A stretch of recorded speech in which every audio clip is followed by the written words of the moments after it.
जात के आंकड़े देखने के बाद अपने हाथ में झुंझुना लीजिए, बिहार के किसी बड़े रेलवे स्टेशन पे चले जाइए या बिहार के किसी बड़े रेलवे प्लेटफॉर्म पे चले जाइए और पता कीजिए कि तमिलनाडु, चेन्नई, गुजरात, दिल्ली, मद्रास, केरल जाने वाली ट्रेन के स्लीपर बोगी में किस जाति का कितना मजदूर बैठा है, किस जाति का सबसे ज्यादा मजदूर है और वहां कौन सा जात का सबसे अत्यधिक लोग जो हैं उस ट्रेन में बैठा हुआ है।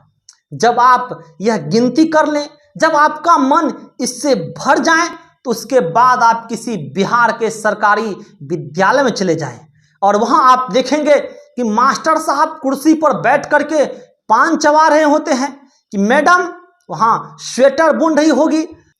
उसके बाद उस क्लास में बैठे हुए बच्चों का जात पूछिए और आनंद लीजिए कि बिहारियों को कास्ट वाइज डिवाइड देखने में बड़ा मजा आता होगा।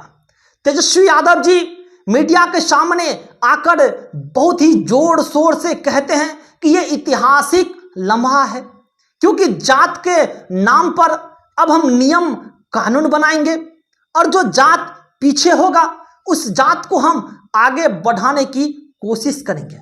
लेकिन तेजस्वी यादव जी को यह समझ नहीं आया कि बिहार में जो उद्योग है, जो चौपट हो चुका है, बिहार में जो उद्योग बंद पड़ा हुआ है, उन्हें चालू कर दिया जाए तो शायद बिहार का उत्थान हो जाएगा, शायद बिहार और बिहारियों का उत्थान हो जाएगा, शायद बिहार और बिहारियों का जिंदगी बदल जाएगा अगर पुराना कारखाना जो है अगर फिर से चालू कर दिया गया तो। लेकिन हम लोगों को इससे क्या मतलब है, लेकिन हम लोगों को इस बात से क्या मतलब है, फिलहाल उससे पहले मेरा परिचय जान लीजिए। नमस्कार, मैं हूं वीरेंद्र कुमार, आप हमें देख पा रहे हैं नई सोच न्यूज पर।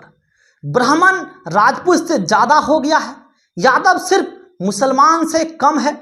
लालू प्रसाद यादव को MY समीकरण जो है 2024 के लोकसभा चुनाव में, 2025 के विधानसभा चुनाव में सर चढ़कर बोलेंगे। कुशवाहा लोग नाराज हो रहे हैं, चिराग पासवान नाराज हो रहे हैं, उपेंद्र कुशवाहा नाराज हो रहे हैं कि यादव जाति को बढ़ा चढ़ा कर दिखाया गया है और हमारी जाति को कम करके दिखाया गया है। कुशवाहा लोग नाराज हो जाएंगे, भाई साहब आप लोगों ने हमको कम गिन दिया है। लेकिन इन तमाम जात के नेताओं को पता नहीं है कि इनके जेब में जब तक पैसा है तभी तक यह राजनीति कर पा रहे हैं। असलियत बात जानते हैं क्या है? असलियत बात यह है कि जिनके जेब में पैसा नहीं है उनसे उनका जात पूछिए, तब पता चलेगा कि जात उसके लिए है या नहीं है। जिनके जेब में फूटी कौड़ी नहीं है, जिनके बच्चे पढ़ नहीं सकते हैं अच्छे स्कूल में, जिन्हें खाने के लिए रोटी नहीं पुरता है, जिन्हें खाने के लिए दूध नहीं पुरता है, आप उनसे जाके पूछिए कि जातीय जनगणना पे आप क्या कहना चाहेंगे। उनसे जाके आप पूछिए कि बिहार में जातीय जनगणना होना सही है या बिहार में चौपट पड़ी उद्योग को शुरू करना सही है, तब आपको समझ आ जाएगा।